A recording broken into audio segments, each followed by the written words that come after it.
Welcome, everybody. Welcome to Awakening Together, Relaxing into Happiness. I'm William Cooper. Oh, I see some friends. Hello. Today, what we can do is what we do every time we have these questions and answers is if something's come up on your practice that you're wondering about, have questions, your thoughts really guide our discussion, so they're very valuable to everybody. Some of you may just want to listen in. Welcome, Amanda. Yes. And hi, Yvonne. Hello, Vicky. It's good to see you. And Jennifer, hello. While you're thinking about questions, let's talk about you. Let's talk about us. Let's talk about awakening. Hey, Blossom. Yes, I listened to Blossom's piano podcast live session last night, and it was great. And what I mean by talking about us is really, aren't we all looking for our natural, free-flowing state to be felt and experienced every day? Free-flowing with happiness and joy. A lot of us had hard childhoods, but nonetheless, perhaps you remember a time when you felt very happy. Maybe it was just a moment, or maybe it was a stretch of time. Carefree and happy, trusting, loving, open-hearted, free-flowing. That feeling is the same feeling as the awakened state. People say it's ordinary in a sense. I mean, it's spectacular, but it's ordinary in the sense that it's you, and you're here all the time. If you find any tension in your body, any tension, any thought that causes you trouble, any emotion that causes you trouble, those are not you. Those are coming from separation. You are everything you experience now except for no trouble, no stress, no tension, no hurt emotions, no fear. Yes, I realize that we experience those things because that's our personality. We built it in a state of separation, so it still lingers. But also, as when you were a child, and even now, there are moments, perhaps even moments when you're feeling bad, that you feel good. And really what's going on is you feel good all the time underneath the surface. If you don't feel good, you're just fallen into the trick of the mind. That's why I said that if you feel any tension, any trouble, any hurt, any anger, any fear, it's not you. You just went down an alleyway that's tricked you. Every master says that your beautiful self is here always. It's just that we get caught up in our delusions, our stories, our fantasies, and they could be bad fantasies. It's really a hypnosis. I used to work a lot with hypnosis as a psychotherapist, and you didn't have to hypnotize people mainly, you had to dehypnotize them because we're stuck in our hypnosis. So, the ancient Latin word laxus means free-flowing, yielding, open. It's a flow. It's the root of relax, because our nature is always there, laxus, free-flowing. That's what happened as a child, free-flowing. Jesus said, unless you become like a child, you won't enter the kingdom of heaven. Now, I'm not believing any religious stuff around that. I just believe he's saying what we're saying. To have a full life, which in his terms was the kingdom of heaven. That's right here and now inside of you. Because somebody asked him, where is it? And he said, don't look here or there. It's inside of you. It's you. You're the kingdom of heaven. Relaxes, free-flowing. Be as a child. Not childish, but free-flowing again. So really the work of awakening is just letting go, dissolving those things that obstruct us or distract us or that we get caught up in so that we can relax us. I hope that makes sense. It's a very simple process. There's many ways to let go, but that's what you have to do. There's two things, only two. Be in tune with who you are, that part of you that will always be there once you've let go of everything. Just know who that is so you can rest there. Buddha said take refuge there. Just rest there. As all the troublesome stuff flows by, it helps you sort of survive all the trouble. You rest in your core as all that trouble melts out of you. I hope you've had a chance, and many of you have, to listen to some of my podcasts. They're all free. And we start at number 1. I think we've got 109 now. And we work step by step on relaxing and letting go, different ways to do that, to see clearly. My guru said to see is to be free. There's so many other good podcasts. I'm not just saying my podcast. If you find some other podcast that helps you or a combination, listen to mine and listen to everybody else's. That's good. Whatever works for you, listen to you. But I'm saying I do have them. And I have these live sessions periodically, usually about every 10 or 11 days, so that you can ask questions. And that's what we'll get to now. But in those podcasts, it's that letting go, that dissolving of anything that's not you, so you can simply be your whole happy self. That's it. It's pretty simple. It's not easy, right? But it's simple. And it did take me decades to figure out when I said there's two things, know who you are and know who you aren't. It sounds very simple, but it took me quite a while to know who I was because I got so caught up in who I wasn't, all my personality. I thought I was my personality. Oh, I have this attribute, this quality, this thought. If I change my thoughts, if I do this, if I do that. But none of that's me. So it was a bit confusing, and that's what these sessions can be good for, or the podcast. Okay. So thank you for writing some questions, and I'm going to read them, and let's just see where we end up. Amanda says, and thank you, Amanda, I've had some powerful experiences lately, and I can feel that I'm opening up quite a bit. Lately, I've been starving for more direction, but I'm more careful about where I get direction as my intuition is refined. In your experience, is it worth looking for new teachers, or should I just keep meditating the way I have been? Wow. Great question, Amanda. Really good question. And I'm going to answer just like I do most spiritual questions out of both sides of my mouth, because we are on many realities, and these questions are so good, you can't answer them from one reality.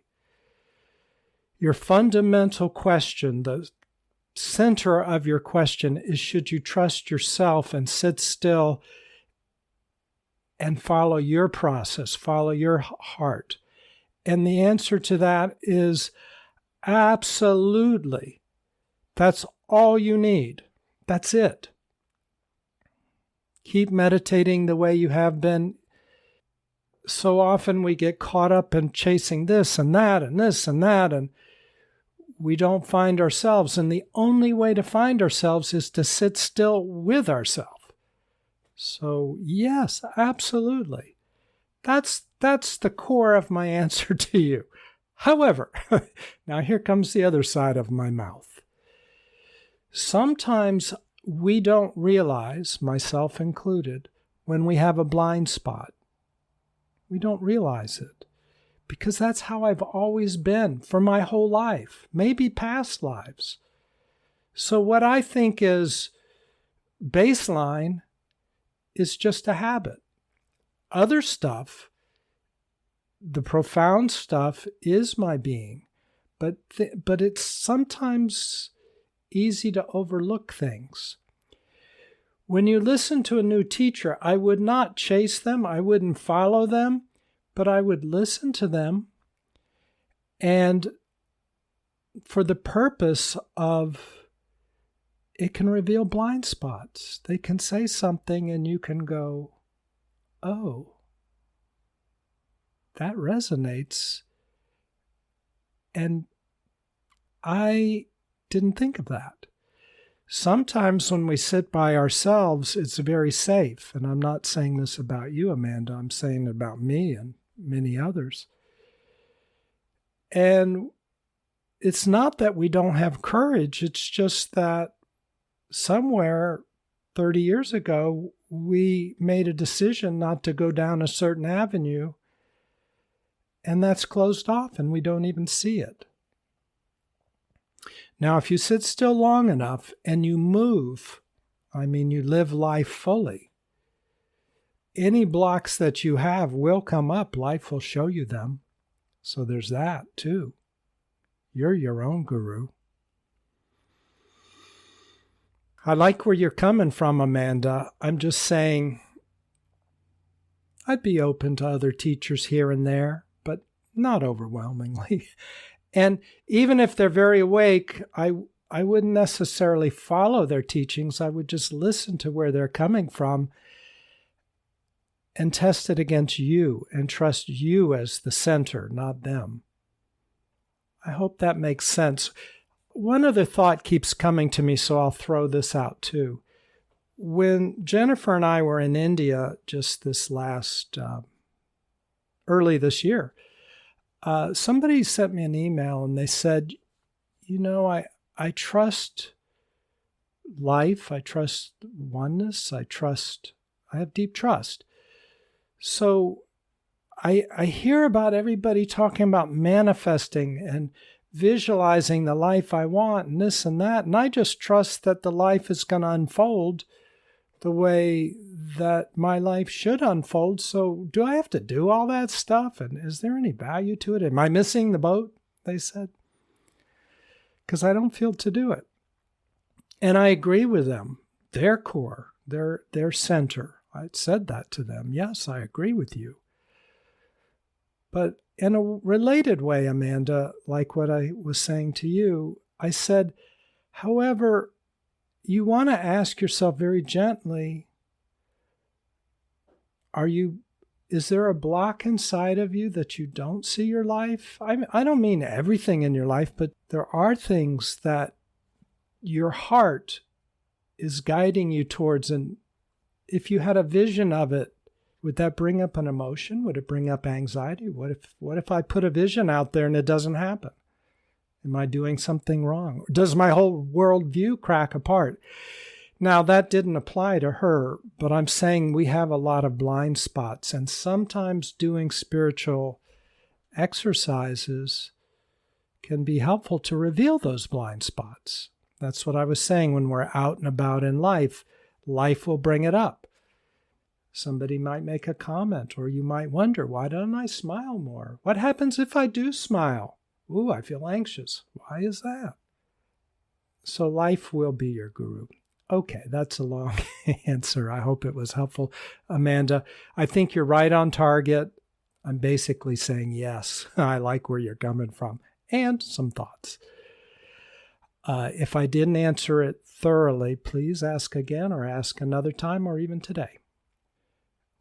Leanne has asked a question which I like a lot. Can you tell me more about why you say to take baby steps? Yes. That is an extremely good question. And the reason is, if you're moving forward, most areas where we're stuck inside are the result of often some trauma or deep hypnosis that we've absorbed. And if we push fast, we're liable to jump over the trouble instead of connect to it, have a conversation with it, let it breathe and look around and update its files and realize everything's okay today, because traumas believe that they're still at the age of when they occurred. They believe they're still in the past, otherwise they wouldn't exist.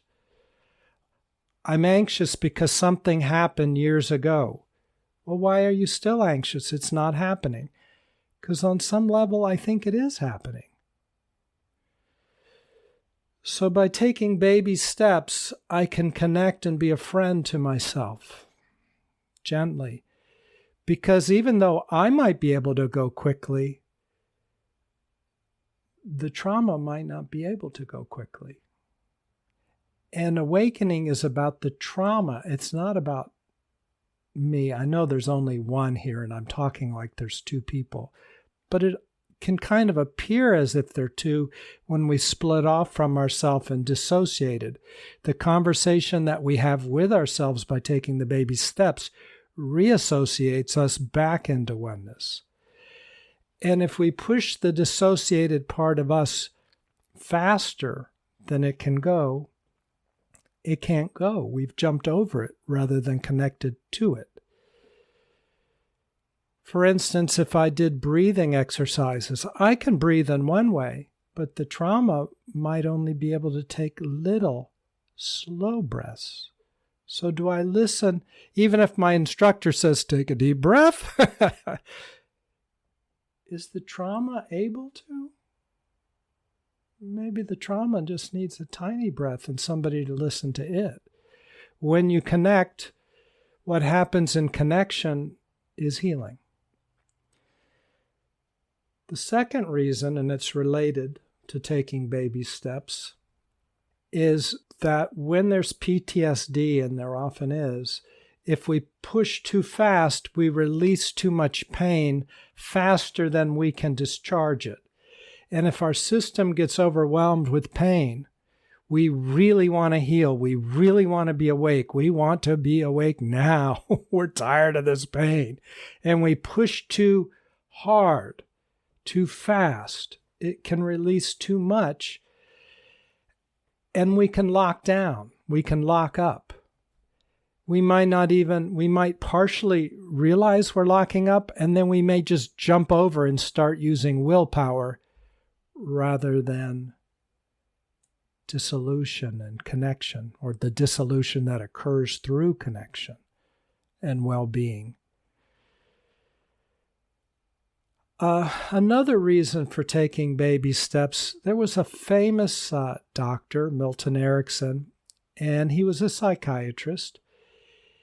He was very good with hypnosis, and he was a genius.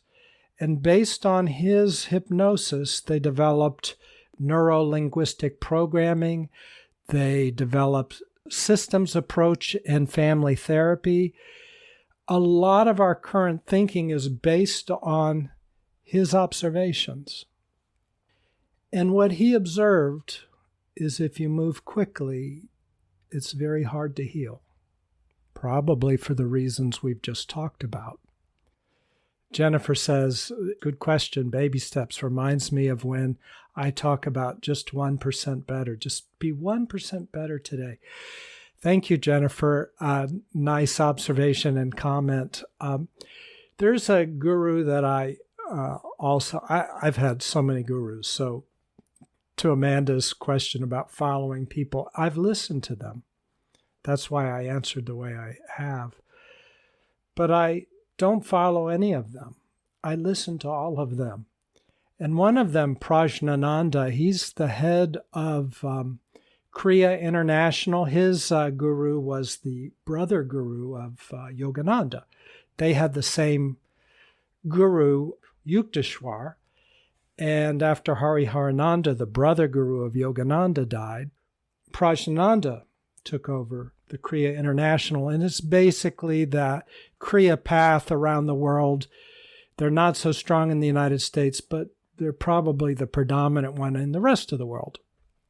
And Prajnananda came to Austin, where I was living for 30 years, and I was with him a good bit.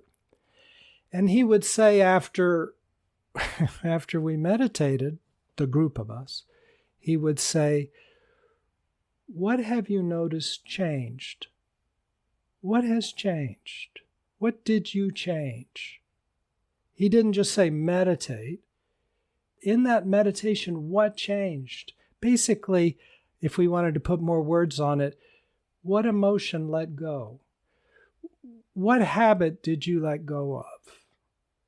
And this is a 1% kind of thing. Let 1% change per day of your life. Let 1% change per week. And you'll be a very happy person in short order.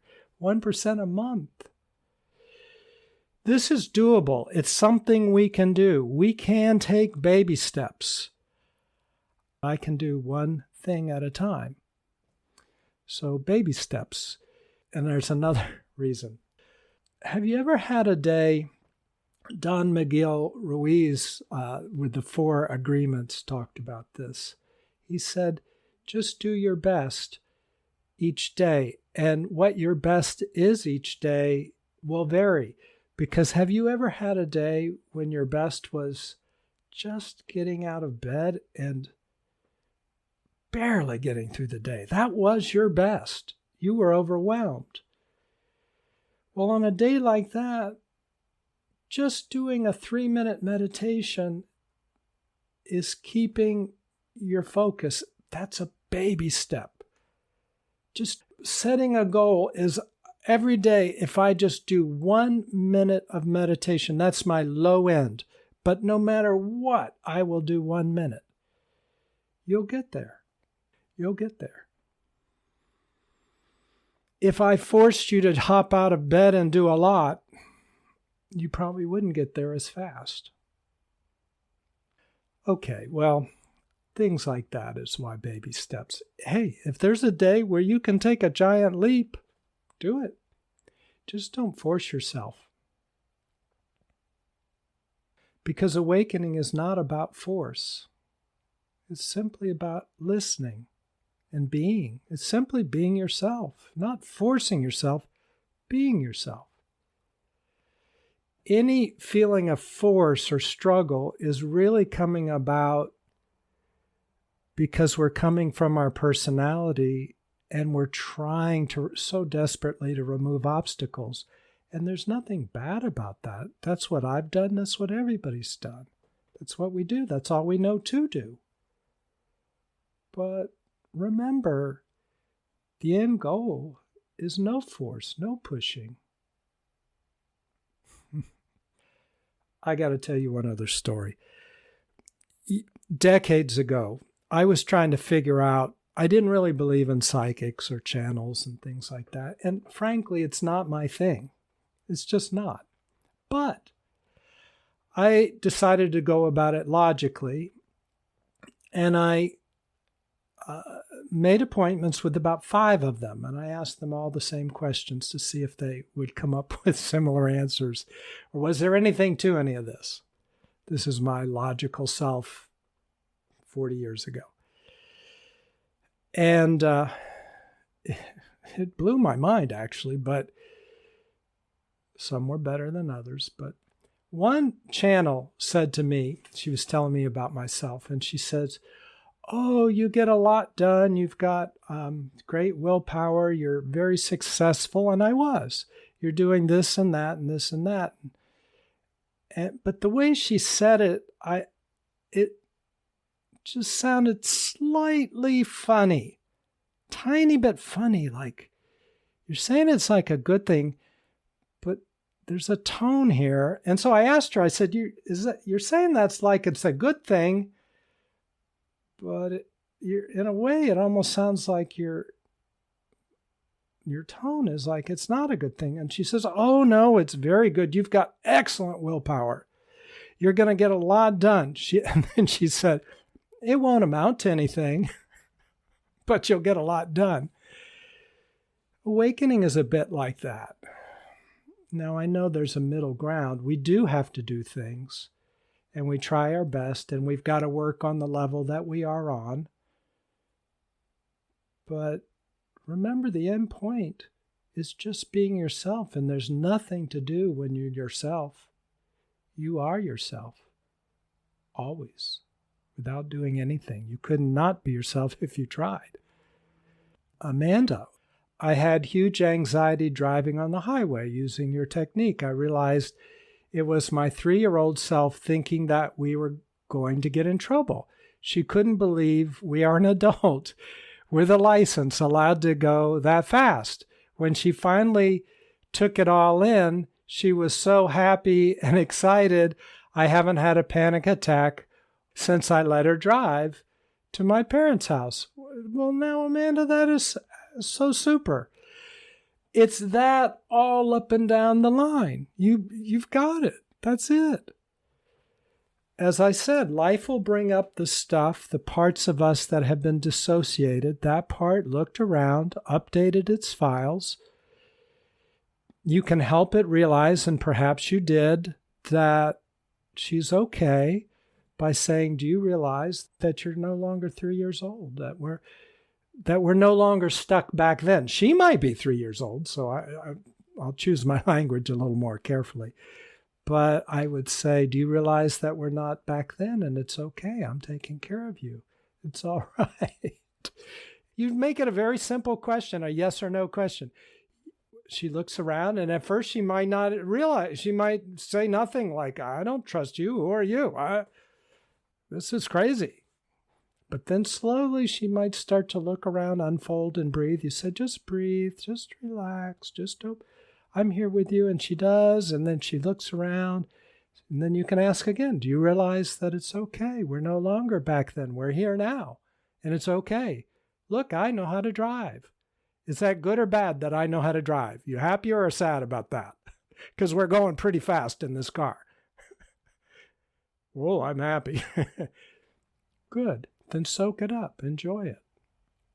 As she does, she updates her files and she realizes that she's okay. She can begin to relax, release, and dissolve back into you. And when she does, poof, you and her are one. It's not that she's gone. It's that she's one with you. One ball of happiness. So good job. Leanne, a lot is coming up. How do I take it slow when so much keeps arising? Wow, another great question, Leanne. This is everybody's experience. So let's answer that in a number of ways. Let's say I'm canoeing down a river. It's a beautiful day, and I see giant boulders. I've got to use my observation skills, my willpower. I've got to use everything I've got to steer around those boulders to stay alive. It's like that in our life. The boulders inside of us are troubles that we have submerged inside of us, these dissociated parts. Those are boulders, and we have to use our willpower to steer around them. However, as we do our meditation and our spiritual practices, these boulders dissolve slowly, sometimes quickly. And now imagine going down that river where all the boulders have dissolved and they're gone. It doesn't require willpower, you just relax and flow. Your being. Now, in between, you both are being and you flow. In between, when all these boulders are dissolved, you relax and flow, but you also use willpower to steer around life's issues, including the issues inside of you. They're not only in you, but they're outside of you. And some people would say it's the same thing, inside and outside. The outside is a reflection of your inside. I don't want to push that too far, but there is some truth to that. So you use your willpower, and that's where you get sayings like nobody became an astronaut by sitting on the couch praying about it. True. But our goal is awakening. It's not necessarily being an astronaut. But if you want to be an astronaut, you do need to do some things. You do need to learn some skills. So my friend Bob said, the first thing you want to do is get out of the pounding surf. You can't, when you're getting beat around and bobbing up and down, you can't awaken. It's very difficult. I don't never want to say can't, but it's hard. So do the first things first. Put your attention, your willpower, everything you've got. And I'm just going to make up a scenario. I'm not saying this is you, Leanne, but just for everybody in general. You want to earn a living. You want to get an apartment or a house. You want to have food. You want to have a safe place that's yours or live with people that are safe. You do whatever it takes for you to have safety and stability so that you can get out of the pounding surf. If there are giant emotional issues that are these giant boulders, one of the first steps can be psychotherapy. Now, psychotherapy is not awakening, but it does help loosen and dissolve some of these boulders so that we're out of the pounding surf. In one of my later podcasts, I'll just say somewhere around number 90, I talk about how to have psychotherapy for free or low cost or co-counseling and things like that. So it's available to everybody. There's really no excuse not to have it if you want it, if you need it. Am I recommending everybody get psychotherapy? No. But I'm just saying it's one of many things. It's not only meditation. We use the tool that's appropriate for where the problem is. Some tools, meditation. Most of them, meditation helps, but not all of them. In my series of 4 podcasts on PTSD, I go through that. It's like a muscle cramp, a brain cramp, and no amount of meditation is going to dissolve that. Always work on your spiritual self. Always do some meditation every day. Always do something, but also work on the other levels as well, Leanne. Nature, I'm just going to be practical right now. Nature is very helpful. Touch a tree, walk outside. Some people connect better to music. Listen to beautiful music. Find something that helps bridge and takes you into oneness, at least for a moment. The pounding surf is still there. Work on it, but also connect. And Leanne, I know that you've been going through my podcasts. We'll keep doing that. And I just go through them and cycle through them consistently because I think those steps will get you to where you want to go, but don't only do those steps. I'm saying do the other things too. I think I probably talk about that in podcast also. Blossom says the inner knowing and trust. Yes, that is the answer. Everything dissolves into trust. Everything that's trouble that we think is trouble is not us. When you're in touch with your being, there is no trouble in being. You're fine. That's why Buddha says take refuge in your being. Don't get sucked into all these apparent problems. And I know they're real problems to a degree. And I say that in that way because in Eastern thought, there's a big controversy. Is Maya an illusion? And some people say, yes, it's an illusion because there's so much realize that you get sucked into these things and your inner self is not those things. So all this other is an illusion. However, other people say, and I believe this to be the case, you can believe either side of it, but I believe, no, life isn't an illusion, it's a delusion. It's not life is a delusion, is that we approach it in a deluded way. So as you do your spiritual practice, these delusions drop away, and what seemed to be a big problem can suddenly, poof, disappear and no longer be a problem, even though the activity is still happening, the troublesome activity. I hope that's helpful. Find ways to trust. In my podcast, I've listened to the ones on trust and oneness, relaxing and letting go, things like that. All there is trust in the end. And when we let go of everything, all there is oneness. All there is trust, because that's who we are. Our being is trust. It is gratitude, and it is trust. It is clear seeing. It's knowing.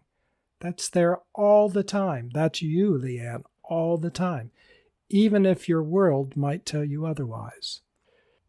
Leanne, thank you, William. I am a much happier person since listening to your podcast. Well, thank you, Leanne. What I've done in these podcasts, I remember when I was sitting in theological school. I went through a 4-year program in seminary and got a Master of Theology. And the reason I was there is because I was so lost. And I was so grateful anytime anybody gave me a ray of knowledge. And I'm not associated with anything. Jesus is my friend. I like Buddha, everybody. I'm pushing no direction here, just the direction of you. But what I am saying is I was so grateful, and through those decades, I have scratched forward, baby stepped my way forward with the help of so many people, inch by inch, and I've gone down so many avenues. And in my podcasts, I remember a time sitting on my bed in the dorm room, just thinking, I hope I can get through this, and not sure that I could. And my podcasts are motivated only from there. Everything I've found helpful, I've put in those podcasts and continue to put in those podcasts.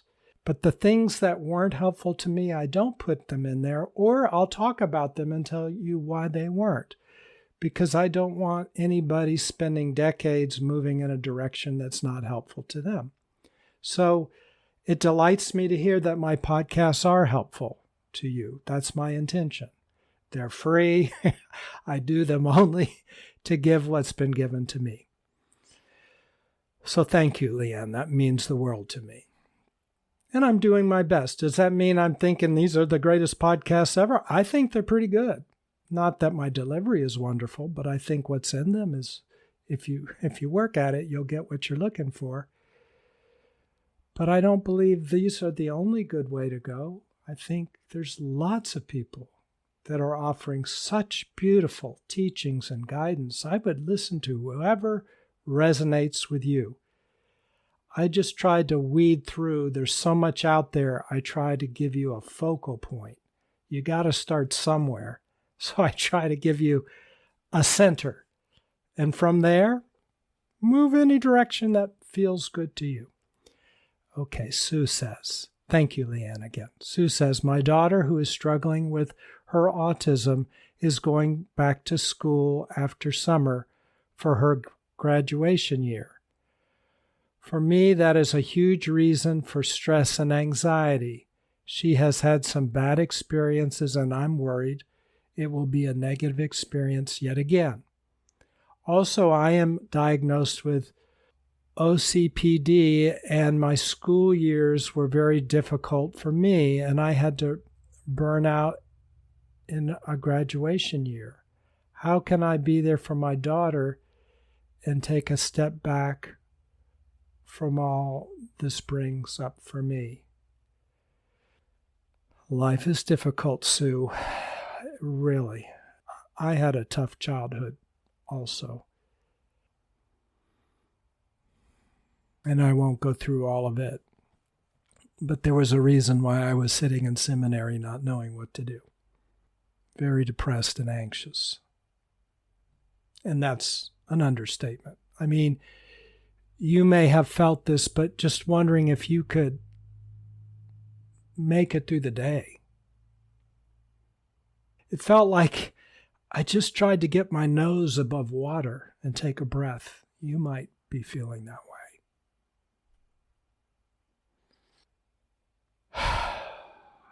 And it's hard. That's the first thing. It just is.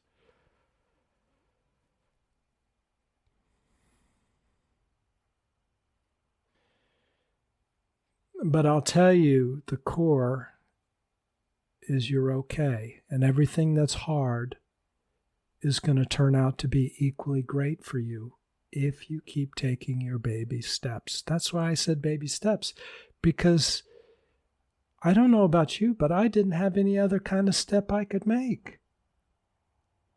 I was a champ just making a baby step. And you've got a lot going on, and a baby step every day will get you there. Life gave me a lot of lessons, and I'll say what you hear, and when you hear it, and when I used to hear it, I used to, have mixed feelings like, yeah, come on, right. And that's when people would say they wouldn't be who they are today, they wouldn't be as happy as they are today unless they had gone through all the stuff they had. It made them who they are and drove them deep into knowing and understanding. I can say that's true for me. I am equally as happy as I was unhappy back then. If I was 1,000% unhappy, I'm 1,000% happy now. And I had no assurance I would get there. Now, I always was here, but I didn't. I was so underwater, I couldn't see anything. Every day was horrible. So if you feel any of that, and I think at times, maybe every day you have, Sue, I'm sorry. Take baby steps. I would do some kind of meditation every day. I would get therapy. You probably already have and are. I'd keep it up. You'll get there. I would listen to my podcasts if you haven't listened to them. Listen to them lightly. You've got enough going on. Life is giving you a gift in all of this difficulty. It's just it doesn't seem like it right now.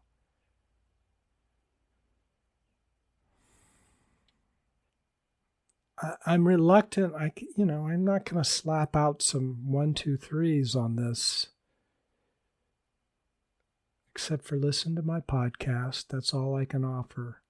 Do therapy. Do your meditation every day. You have to step back. I'd watch TV. I would go in nature. Just to take a break. TV is not helpful long run, but to take a break, it's excellent.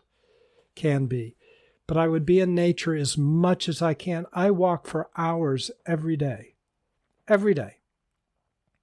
It's wonderful, but I do it because I can go deep. I can connect to nature. Nature is oneness without all the clutter. Nature doesn't think. It doesn't have emotion. So you be in the middle of it and you will be one after a while. And all that's not one will come up. It will be terrible at times. You'll be walking and you'll go, oh, I'm in such a pretty place. My mind won't stop. My emotions are crazy. What's wrong with me? Well, they're releasing. The poison is coming out. And we talk about this in the earlier podcasts. I think 1 through somewhere in the first 10, we start talking about that. So I hope you've listened to them. If you haven't, go back and listen. It'll help you. Stepping back, life is trying.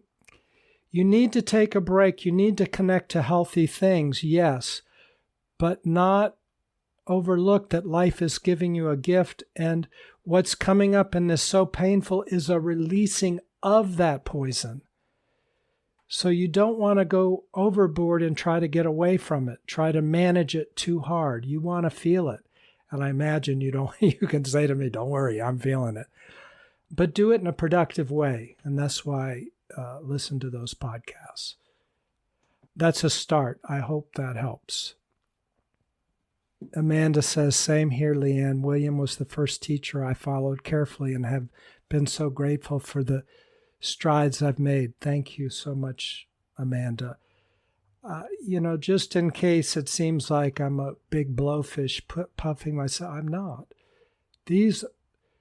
Yes, a lot has come to me by sitting still, but so many people have given me so much, I'm simply passing on the gold. I simply have sat down and passed on so much incredible gold that I've been given. So that's why I recommend these podcasts. Leanne said, at one point, I think my system became overwhelmed by the joy. Oh, I love that, Leanne. Me too. Our nervous system has to actually stretch. It's like a muscle. It has to actually open up to contain how much joy that we really are. That's the crazy thing. It's there all the time. It's there right now. And another crazy thing, your nervous system can actually expand if you can handle all the pain you're going through. And by all, I mean, handle what you can. Don't push yourself harder than you can go, but handle what you can. And that also stretches the nervous system so that when it opens up, it can handle more joy. It's like a highway of tubes, and these tubes expand both to carry the pain, and it's the same highway that carries the joy. So you never want to get rid of your pain, because at that huge energy, there's a lot of energy in pain. But that's the energy, it's that same energy that melts and turns into joy. It's your energy, it's your aura, it's your radiance. So you never want to think you want to get rid of your pain. Pain is horrible, so I know it sounds strange, and we do want to get rid of our pain in a way. But I'm just saying it's also, you aren't the pain. Pain is joy that's been twisted into a knot. It's frozen and twisted joy. It's like you could freeze water into the shape of a knife and stab people, but it's life-giving water when it melts. That's all pain is. It's been frozen into a shape that hurts. It's joy frozen into a... And it's not a platitude. It really is. When you sit still long enough, you, like Leanne noticed, suddenly you're overwhelmed with joy. Some of that stuff starts to melt. We talk about it in the podcast. Amanda. Yes, you get the breakthroughs where you have to laugh out loud with joy. Yes, Amanda. Blossom, I totally agree. I'm so grateful for all burnt out of my second year, university year, depression, chronic pain, etc. I am in my awakening journey because of these. Thank you, Blossom. Yes. And your music is beautiful. And your awakening is such a relief and joy. Baby steps, yes. Blossom says baby steps, yes. Blossom says these are all reminders for us to wake up, yes. And that's what Buddha said. That's the first noble truth. All life is suffering. Why? Because for life to be there has to be a creation, and creation has to separate from the oneness, right? Or else there's not this individual entity called creation and life and things to do and chores. And so there's only separation. If you're going to have a world, you got to have separation. And always in separation, there's pain. But like Jesus said, you can be in this world, but not of it. You don't have to be separated completely. We just have been often. Our society encourages us to do that, to separate. So you're just retracing your steps. So life is suffering, first noble truth. From there, you find your solutions. And that's what the other three noble truths are about. Buddha, Just laid them out. 1, 2, 3, 4. Google 4 Noble Truths. Sue says, thank you, William, for your advice. Will do. Also wanted to say I never give up and make the best of every day. Like you say, baby steps. Yes, Sue, I know you never give up. And that's your being, just saying to life, I'm here. It's the crucial turning point is when I realized there's nothing to do. Everything is fine. Yet, I did lots of things. You know, as a psychotherapist, I am a psychotherapist. I've seen over 25,000 people in groups and individually. That's a lot of work. So I've done stuff. I've done stuff. When I say nothing to do, I've seen a lot of gurus. I've been to India 14 times, 3 months at a time. So, yeah, I've done a lot of stuff. But I'm here to tell you there is nothing to do. You know the old Zen saying, before awakening, chop wood and carry water. After awakening, chop wood, carry water. After awakening, you're still chopping wood and carrying water. It just has nothing to do with your awakening. It's just a daily task. It has nothing to do with your happiness. Taking care of your daughter, you'll do it. You can also be happy at the same time. There's no need, there's no law that says you have to be anxious. It doesn't mean that you're no longer concerned if you're not anxious. You are concerned. You're doing your best. And I'm not saying jump there overnight. I'm not saying it. I'm just saying chop wood and carry water before, chop wood, carry water after. You're going to keep chopping wood and carrying water. Your spiritual practice dissolves that part of you that's been taught you need to be anxious. Thank you. Thank you for sharing. That's so beautiful. Blossom quotes Philip Wade. Triggers are treasure. Yeah, they show us where we're not, things that we thought. As I started off saying, anything, any tension inside of us, any anxiety, it's not who we are. The triggers show us these things where we're not. Gary, I really wish I could access that joy. Gary, most of my life, I did not feel joy. It's not a thing you can access, it's a thing you are, and that's crazy making for me to say that. I already realized that ahead of time. The problem is when I sit still and meditate, or when I do therapy, or when all these things, most importantly, sitting still and meditating, I can no longer repress stuff. And what is the stuff that I can no longer repress? It's pain. It's suffering. It's poison. And it comes out and it got repressed because it felt bad going in. That's why I repressed it, and it feels bad coming out. So there was no joy there at first. But look carefully between the problems, between the suffering, because what's always there nice and quietly is you.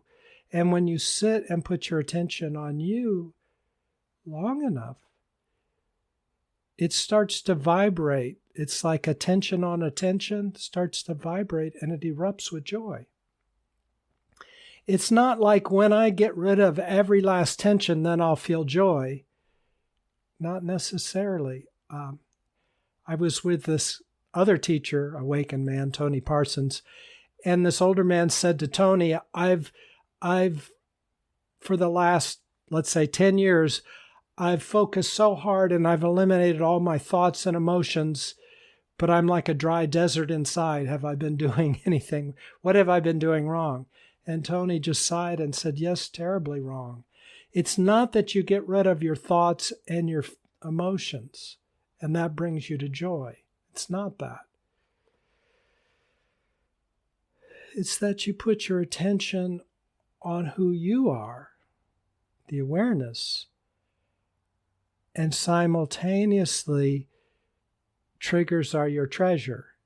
anything that triggers, anything that hurts, you let it come up, you feel it, you connect to it, you let it begin to expend its energy and melt, and then you let it breathe in like Leanne's little 3-year-old inner self, little child, breathed in and realized that it was okay to be in the car and drive in the car. And then she was filled with joy because that part breathed in. It's not enough simply to watch, observe, let it expend its energy. The last part is it has to breathe in the peace that you are.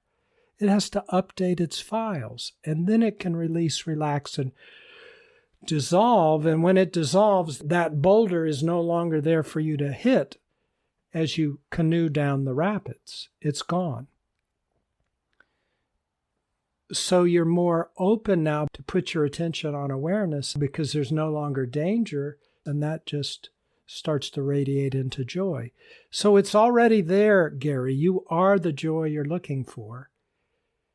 Keep doing your practice. Keep bringing up these good questions and observations. But sometime I would love somebody to ask, who am I? How do I find myself? Because if you're like me, mostly I thought I was my personality. I really did. Do you really know who you are? And how do you find out who you are? Because without that, it's simply thoughts trying to dissolve thoughts. It's simply a separated mind trying to dissolve the separated mind that it is. And you don't get anywhere. You become that man who spent 10 years and he was still like a dry desert inside. So please, somebody ask me that. Yvonne, I think your podcasts are baby steps. I love that about them. Thank you, Yvonne. Yes, that's how I design them, to be baby steps, each podcast. There's enough in all these individual podcasts. You can listen to them individually, but I prefer if you listen to them in sequence because one builds on the other, and it's enough.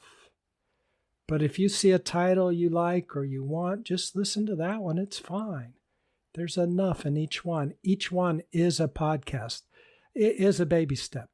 Amanda says, Gary, it will come. It really will. I know it doesn't seem like it. I didn't think I'd make it. I really didn't. I was like treading water. Once when I was a kid, I was ice skating and I fell through the lake and I was far from shore and I was in a foreign country and nobody was eager to help. It was cold and sometimes you don't know if you're going to make it. But you know what happened? I did.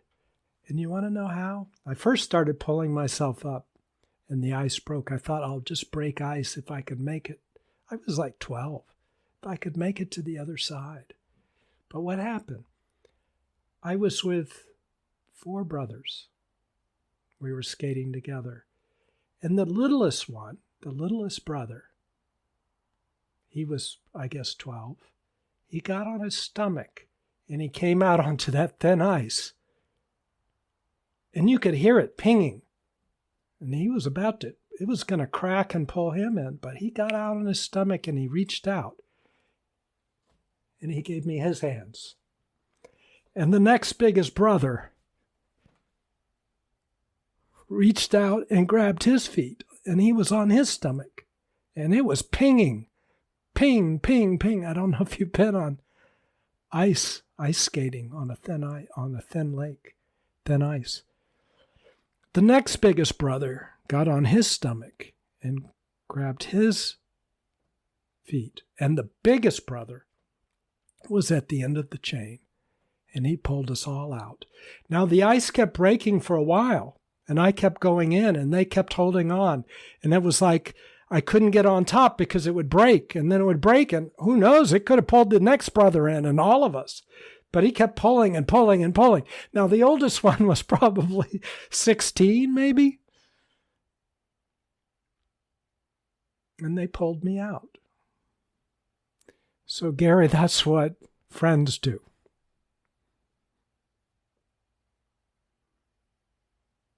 That's how I can say the things I can say, because a lot of people pulled me out of despair.